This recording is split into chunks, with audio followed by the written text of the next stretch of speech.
आज हम समझेंगे कि क्यों कई बार म्यूचुअल फंड अपने बेंचमार्क इंडेक्स से कम रिटर्न देते हैं। सबसे पहले बात करते हैं एक्टिव फंड्स की। एक्टिव म्यूचुअल फंड आमतौर पर अपने पोर्टफोलियो का लगभग 1 से 5% कैश में रखते हैं। ऐसा इसलिए किया जाता है ताकि अगर निवेशक अचानक पैसे निकालें तो फंड को तुरंत शेयर बेचने की जरूरत ना पड़े। लेकिन जब मार्केट तेजी से ऊपर जाता है तब यही कैश रिटर्न को थोड़ा कम कर देता है। मान लीजिए मार्केट 25% बढ़ गया लेकिन कैश पर सिर्फ 6% रिटर्न मिला, तो कुल रिटर्न इंडेक्स से कम हो सकता है।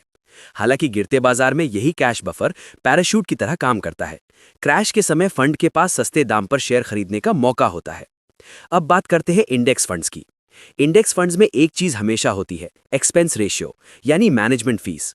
इस वजह से इंडेक्स फंड का रिटर्न आमतौर पर इंडेक्स से थोड़ा कम होता है। इसके अलावा एक और कारण होता है ट्रैकिंग एरर। जब फंड मैनेजर इंडेक्स के शेयर खरीदते या बेचते हैं तो बड़े ऑर्डर की वजह से इंपैक्ट कॉस्ट और ट्रेडिंग फ्रिक्शन होता है। इसी वजह से फंड का असली रिटर्न इंडेक्स के थ्योरेटिकल रिटर्न से अलग हो सकता है। याद रखने वाली एक महत्वपूर्ण बात, सिर्फ कम एक्सपेंस रेशियो ही काफी नहीं होता।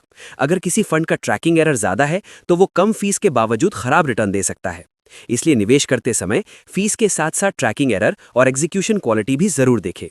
अगर आपको ऐसी आसान भाषा में फाइनेंस की जानकारी चाहिए तो चैनल को जरूर सब्सक्राइब करें।